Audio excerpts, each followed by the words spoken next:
We wish you a Merry Christmas. We wish you a Merry Christmas. Guys, alam nyo ba ako yung isda to? Hindi naman ako tinanggal ko yung ulo sa ano, yung buntot. Pero, okay, small eh. Parang ito yung mga pinapakain sa mga ano, sa mga treat, pang treat sa mga ano, pag mga sa mga ocean park. Hindi ko ganito yun, pero ewan ko, nabudol si mama, bumili. Charot, nanonood yung mga nagbibenta ng isda dyan, hello sa inyo. Ano ba kasi to, i-explain nyo kung ano, para hindi din ng bili matanda. So, niluto ko siya.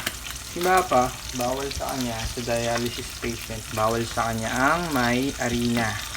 Kaya dinirect ko ng luto yan. Tutustayin ko na lang para madaling kagatin. Tapos gumawa ako ng mushroom soup para sabaw sa amin. Pero bawal yan kay Papa eh. Dahil bawal no. Yung struggle ko eh. Kakaisip kung ano yung good na pwedeng ipakain para kay Papa. Petuin ko lang to. Wow!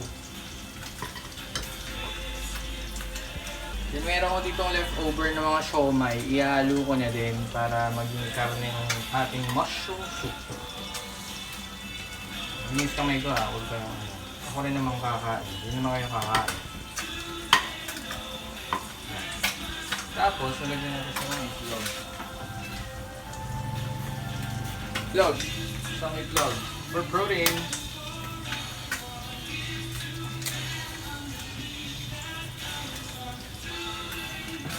Tingnan nyo. Ang thick ng sabaw natin. Oh! Manis! Sarap, diba? Yan ang ating lunch. Kain tayo, guys. Mamaya.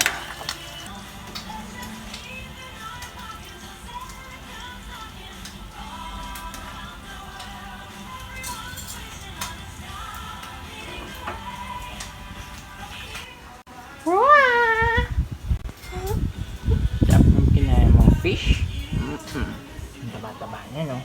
Pintis na naman ito, oh. Nakaw naman talaga, bruha.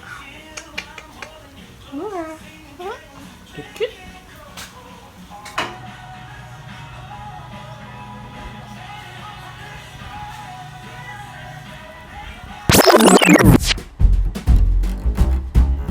Dahil umpisa na ng Kapaskuhan, riregaluhan ko ang aking nag-iisang bagong motor. Charot, bago. 1 year na siya actually, pero ngayon lang siya na car wash sa labas. Siyempre ako lagi nagka-car wash sa bahay, pero this time, pina-car wash ko siya for the first time sa labas.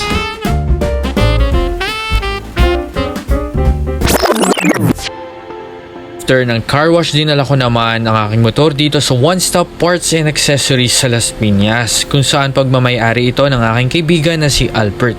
Alam nyo ba, na-amaze ako sa batang to dahil batang-bata pa lang ay binuksan na niya ang kanyang negosyong ito, at sa ngayon nasa 4 to 5 years na yata siyang nag-ooperate. Talaga namang nakakahangang bata dahil napakaganda naman talaga ng serbisyo dito sa One Stop Parts and Accessories. Kung ako sa inyo, dito na rin kayo change oil, magpa-change ng mga accessories ninyo, mababait at murang-mura lamang dito.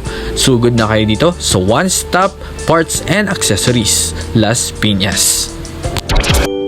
Pagkatapos ng nakakapagod na araw na to ay nag-food trip naman ako dito sa Ribs Sarap Las Piñas. Lagi na ako kumakain dito pero talagang mabuto yung kanilang ribs dito. Pero masarap-sarap naman. I would rate it around 7 out of 10. Kung mapunta kayo, kain din tayo dito.